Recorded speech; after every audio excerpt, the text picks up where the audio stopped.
Pada pertemuan kali ini kita akan belajar tentang model dalam promosi kesehatan, yaitu gambaran atau contoh di dalam promosi kesehatan. Ada berbagai macam model yang bisa kita pakai untuk melakukan promosi kesehatan. Yang pertama itu adalah model Health Belief Model atau HBM. Model ini dikembangkan oleh Rosenstock tahun 1966, di mana di model Health Belief Model atau HBM ini merupakan suatu model yang digunakan untuk menggambarkan kepercayaan individu terhadap perilaku hidup sehat. Sehingga kalau misalnya individu itu kepercayaan dirinya tinggi terhadap perilaku hidup sehat, maka di dalam model ini dia akan bisa melakukan atau berperilaku hidup sehat yang baik.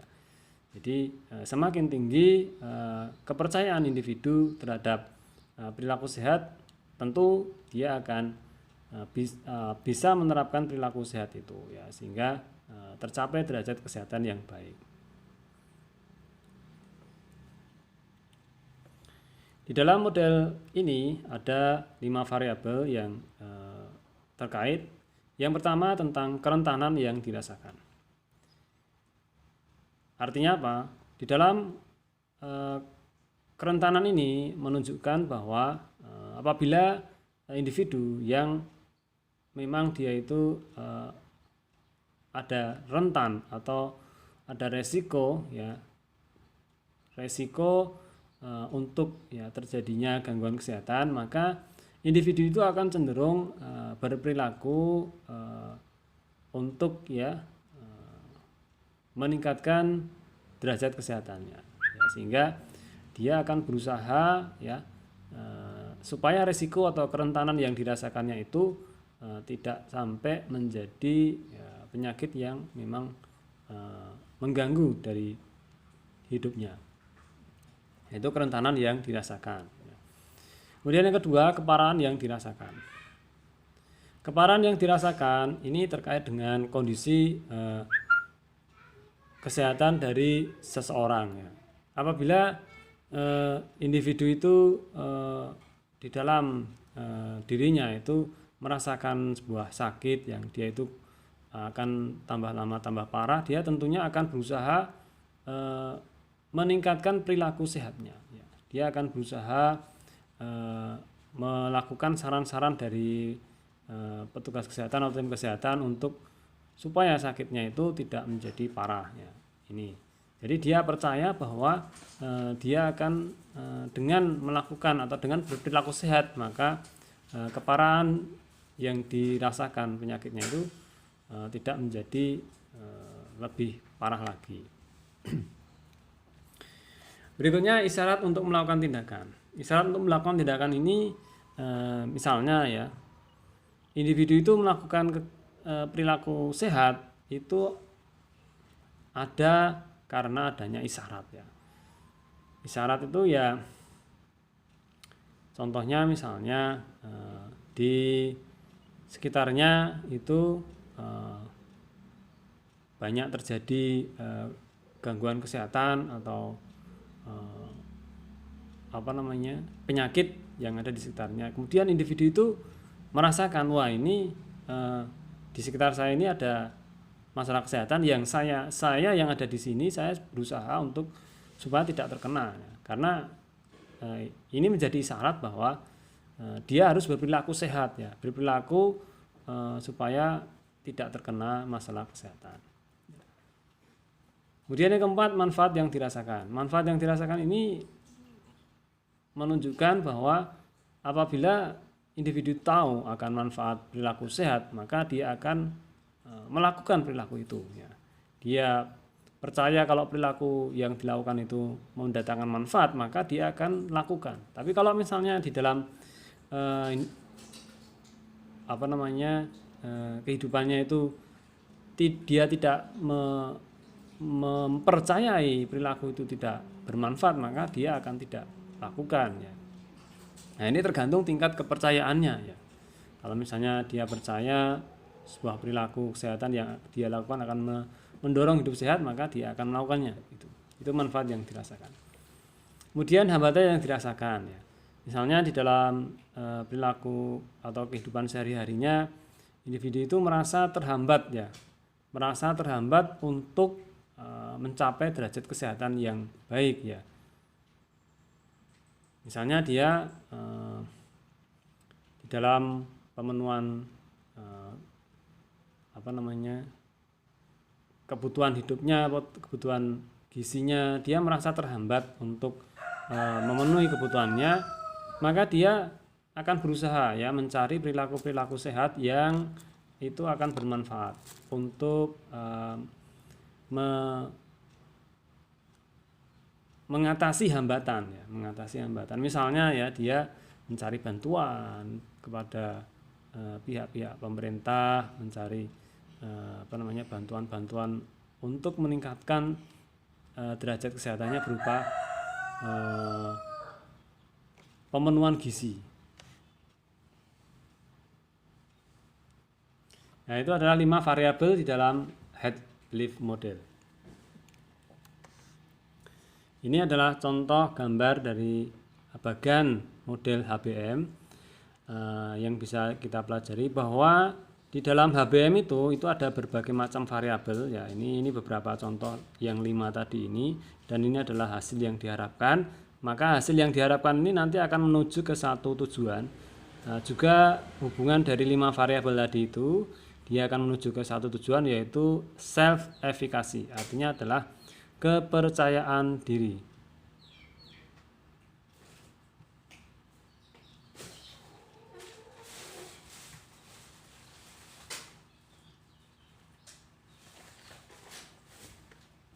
Sudah.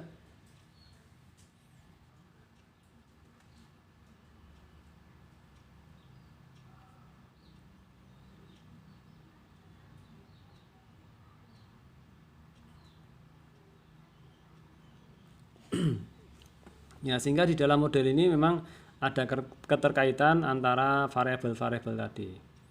Ya, sehingga tujuan akhir nanti diharapkan individu yang menerapkan model HBM ini di dalam promosi kesehatan bisa ya tercapai self efficacy, kepercayaan diri yang baik ya.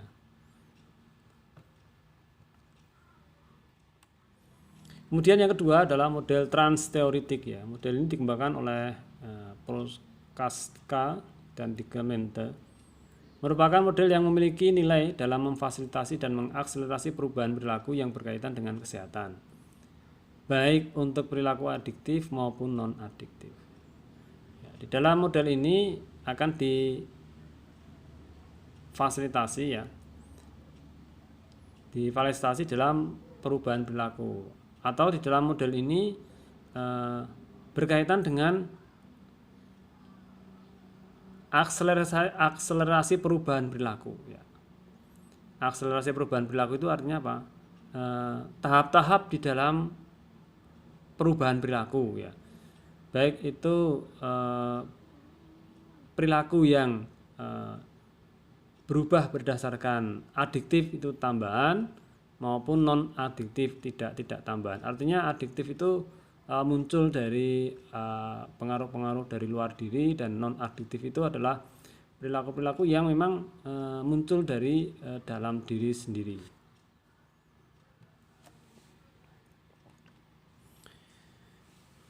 Di dalam model transteoretik ini, bahwasanya individu akan terlibat berbagai perilaku yang baru ya. Mereka berpindah melalui suatu rangkaian perubahan yang meliputi 5 tahap. Jadi ada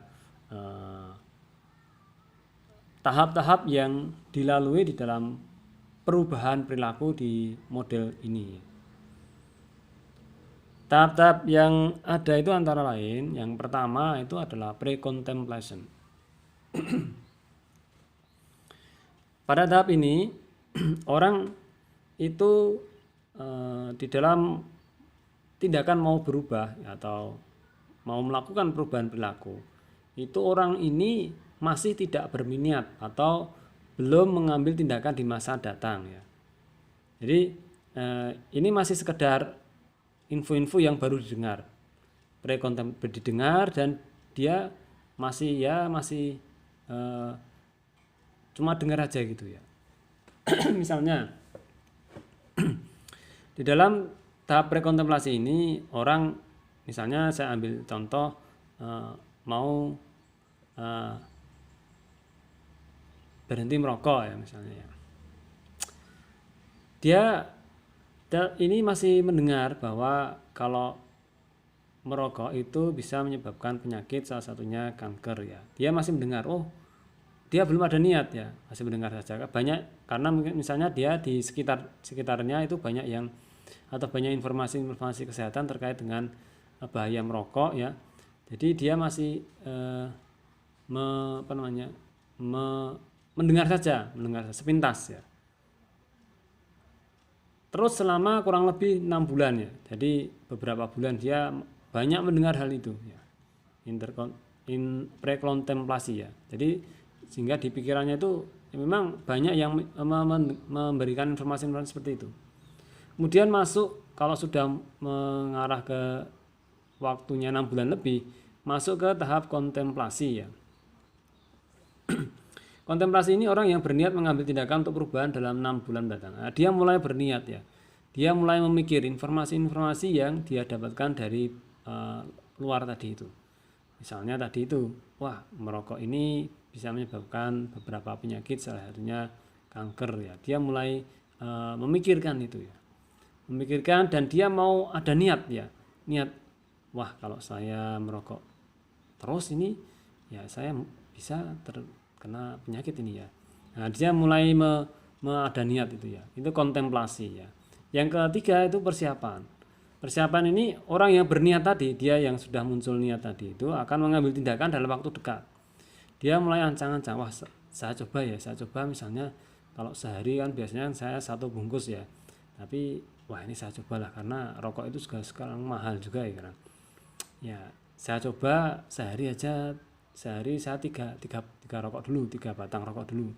Nah, ini dia mulai berniat merencanakan untuk tadi itu merubah perilakunya. Yang keempat misalnya adalah tahap aksi, di mana orang yang telah membuat modifikasi terbuka dalam 6 bulan terakhir, kemudian pemeliharaan ya. Jadi yang keempat ini aksi, dia sudah mulai tadi sudah dia merencanakan, mulai dia sehari yang dulunya 1 bungkus dia mencoba 3 batang ya, 3 batang ya. Terus lama kelamaan itu sampai 6 bulan ya, kemudian dia mengurangi, misalnya 3 bulan pertama dia 3 batang, kemudian 3 bulan terakhir dia 1 batang, dan 6 bulan 7 bulan kemudian dia sudah tidak merokok misalnya ya. Itu adalah tahap pemeliharaan ya, sampai ke tahap pemeliharaan ini. Di dalam tahap pemeliharaan ini orang yang bekerja untuk mencegah kambuhan dari 6 bulan sampai dengan 5 tahun, dia mulai ada hasrat atau ada upaya untuk mencegah kekambuhan supaya tidak kecanduan lagi ya. Ini dari 7 bulan ke atas sampai 5 tahun ya. Gitu. Kemudian yang kelima adalah pemutusan. Nah, dia setelah 5 tahun dia sudah mulai memutuskan, benar ya, saya sekarang sudah bisa berhasil berhenti merokok ya, karena itu dia mempunyai 0 godaan dan 100% self efficacy. Jadi dia mempunyai kepercayaan yang tinggi terhadap perilaku yang dirubahnya itu dalam 5 tahun terakhir ini ya. Mereka yakin tidak akan kembali ke kebiasaan lama yang tidak sehat ya. Itu di dalam tahap transteoretiknya ada kurang lebihnya 5 tadi. Sampai di sini ada yang mau ditanyakan?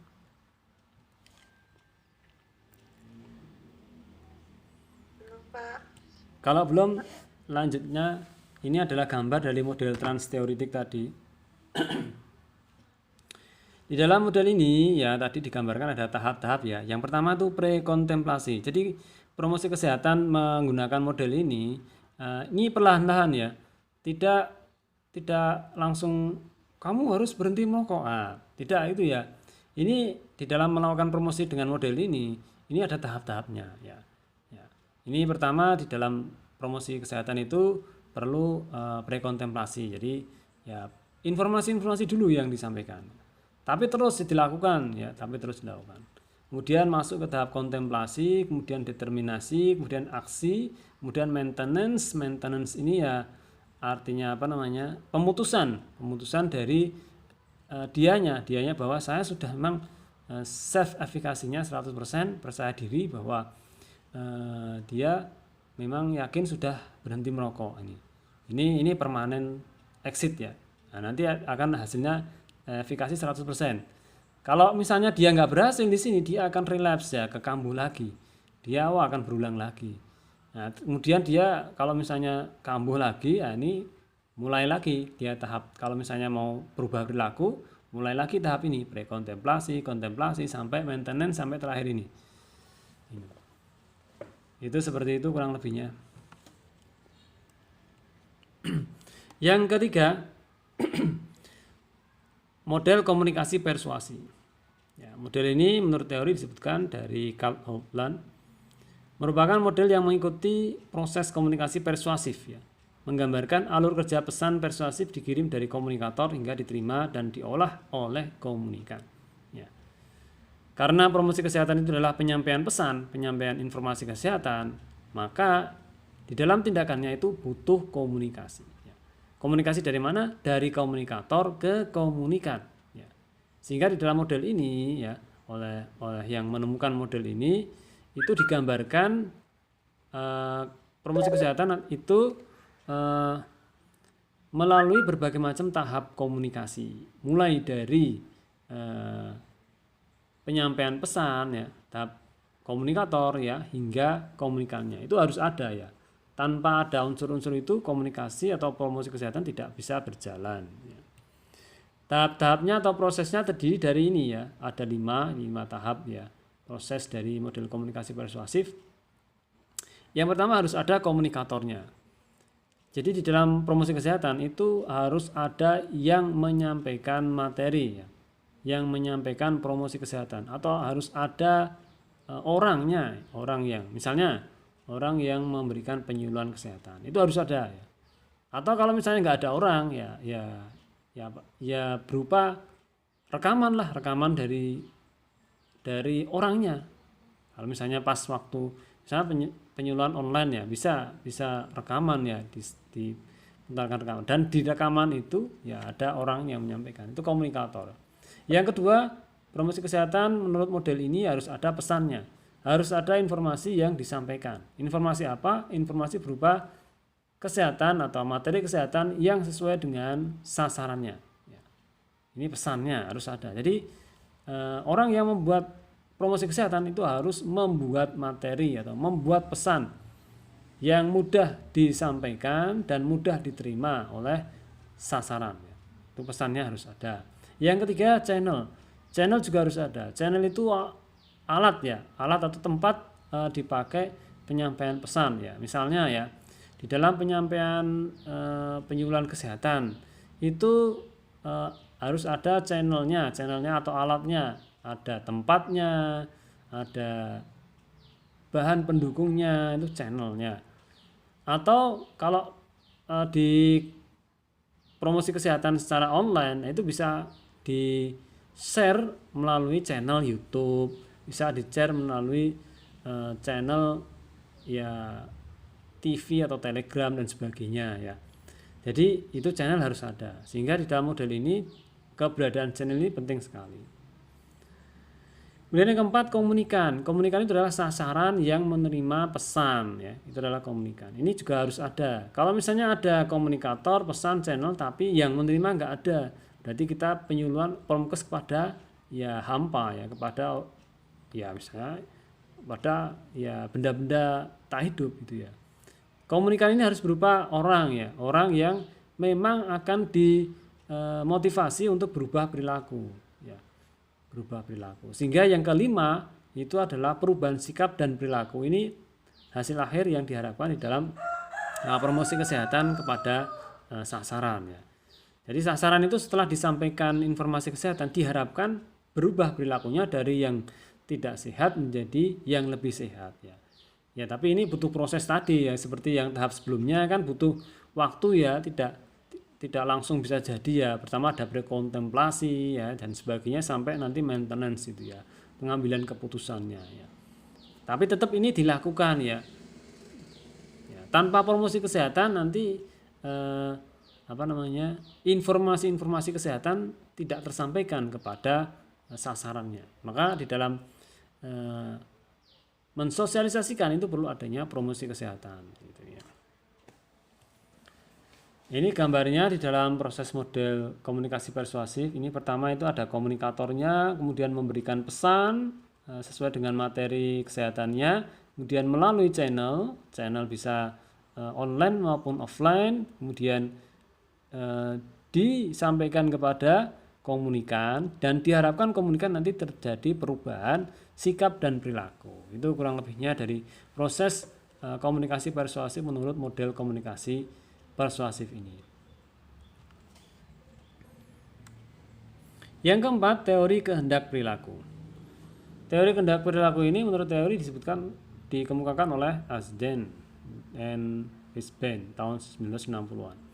Disebut juga dengan teori reason action. Jadi silahkan di screenshot atau di foto karena di sesi akhir akan ada soal evaluasi yang jawabannya dari slide-slide saya ini.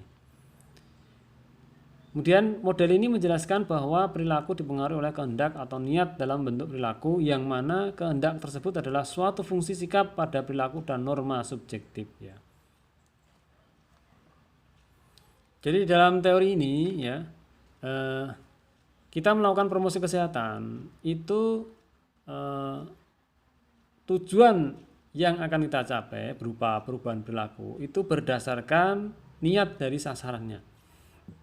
Kalau misalnya kita promosi kesehatan tapi sasarannya itu tidak berniat untuk merubah perilaku, ya sulit untuk berubah perilakunya. Nah, ini yang perlu digarisbawahi di dalam teori ini. Jadi sikap ini atau niat ini memang penting sekali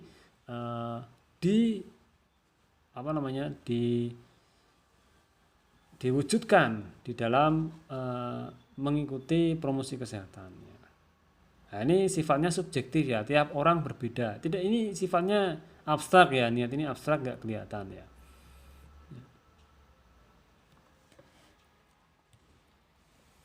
Kemudian yang kelima itu teori atribusi. Teori atribusi dikemukakan oleh Fritz Zellner tahun 1998. Ya, merupakan suatu proses di mana individu berusaha untuk menjelaskan alasan suatu peristiwa. Ya. Teori ini bisa diterapkan dalam mengkaji inkonsistensi sikap perilaku. Ya. Nah, promosi kesehatan apabila mendasarkan atau memakai teori ini itu ya perlu perlu menghadirkan ya individu-individu yang memang sudah berhasil ya melakukan materi di promosi kesehatan. Artinya apa? Di dalam promosi kesehatan dengan pendekatan teori ini kita perlu mendatangkan testimoni. Ya, testimoni. Misalnya tadi kita mau melakukan penyuluhan bahaya merokok ya, kepada remaja anak SMA ya.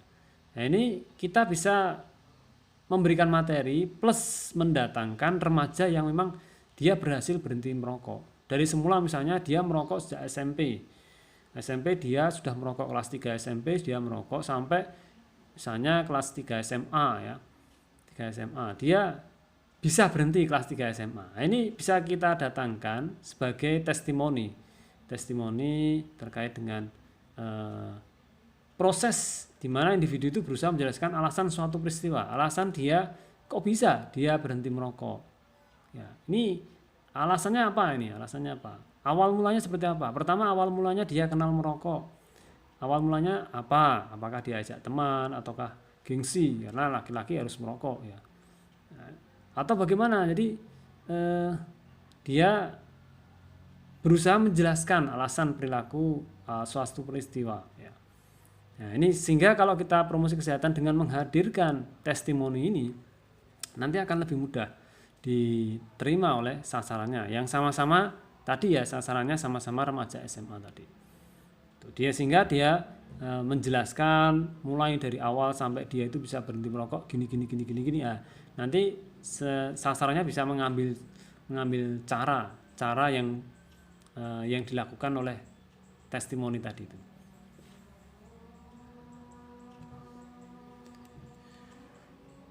Di dalam teori kelima ini, menurut Hendry ada beberapa pendapat yang mendorong orang memiliki tingkah laku tertentu. Yang pertama, orang memilih tingkah laku tertentu itu karena penyebab situasional, dipengaruhi lingkungannya. Yang kedua, adanya pengaruh personal, pengaruh orang yang dia kagumi misalnya. Yang ketiga, memiliki kemampuan, ya memang karena dia mampu ya. Yang ketiga, adanya usaha, dia mencoba, dia berniat ya. Yang kelima, mempunyai keinginan, ya keinginan ini juga niat ya. Kemudian yang keenam, adanya perasaan atau berperasaan menyukai sesuatu.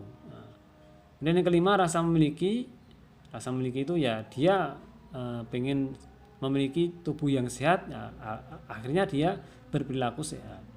Kemudian 8, kewajiban. Kemudian 9, diperkenankan atau diperbolehkan melakukan sesuatu oleh pihak-pihak terkait. Itu ada 9 hal yang terkait dengan perubahan perilaku menurut teori atribusi.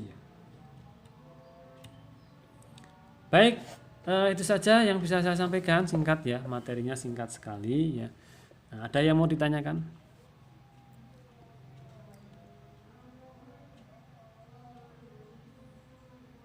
Halo, ada yang mau ditanyakan?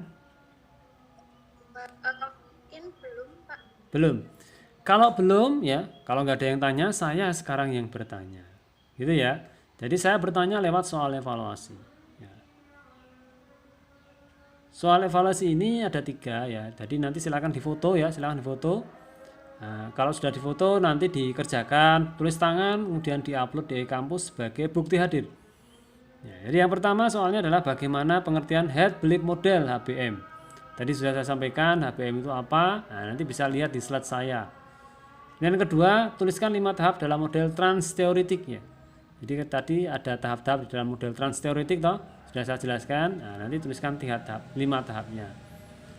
Yang ketiga, teori apa yang disebut juga teori reason action ya. Nah, tadi sudah saya minta foto toh. Teori reason action itu teori yang mana?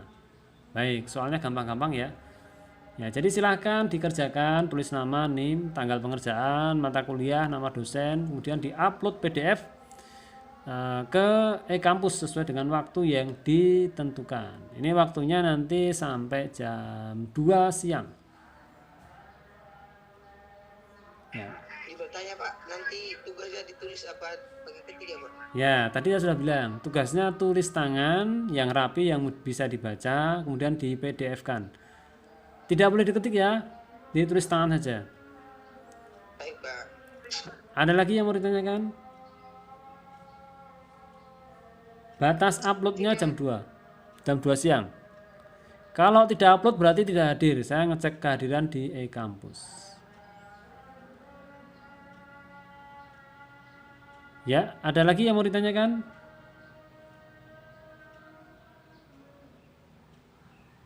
Tidak ada?